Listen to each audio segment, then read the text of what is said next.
Good afternoon, everyone. This is Anthony, Wall Street Trader. It's 12:57 p.m. Eastern Standard Time on Friday, September 17, 2021.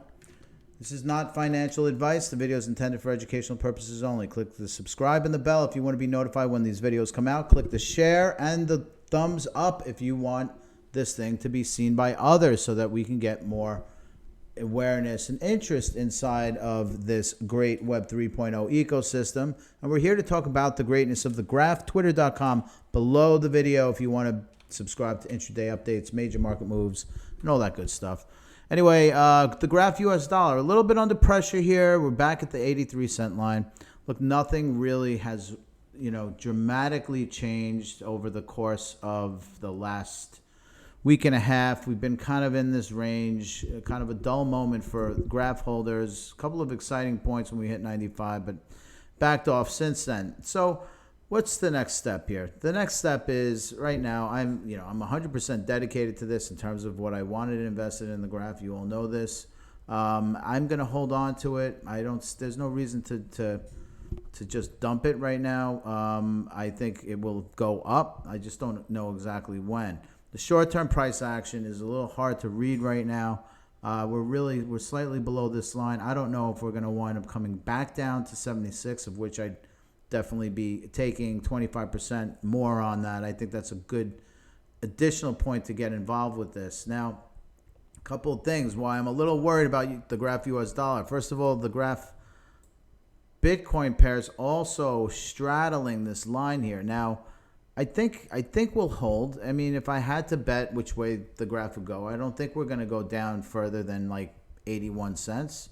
But we could. And if we do, if we go down below 81 cents or possibly below that, I think we could potentially get down to 76 cents. So it's a little hard to read. Again, the chart action lately has been nothing fantastic. So I can't sit here and be overly bullish with you guys today.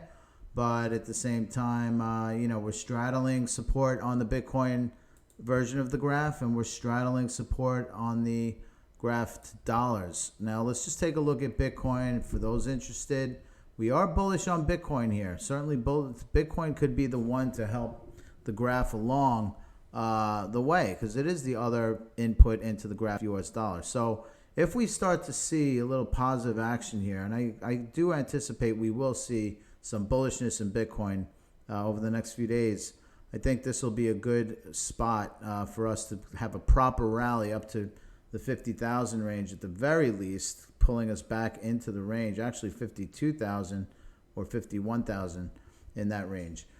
Bitcoin dominance right now, not fully dominating, actually fully dominating, not fully dominating for altcoins, I should say. So Bitcoin dominance is up, which means, we could be catching a bit on the Bitcoin rally.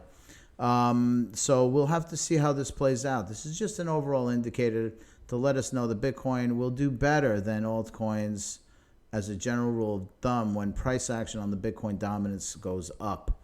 So it just means that, and we just have to kind of follow on Bitcoin's coattails for now and accept that ride, because I think the graph Bitcoin pair is potentially under pressure. Hopefully we could bounce back over this 1800 level on the Bitcoin pair, on the graph relative to Bitcoin pair, I should say, and get back over this. This was a great line to be over. We've only been under it for a little over a day, so it could be a fake out. So we just have to keep our eye on it, and I'll continue to tweet this out. In the meantime, I'm out. Take it easy.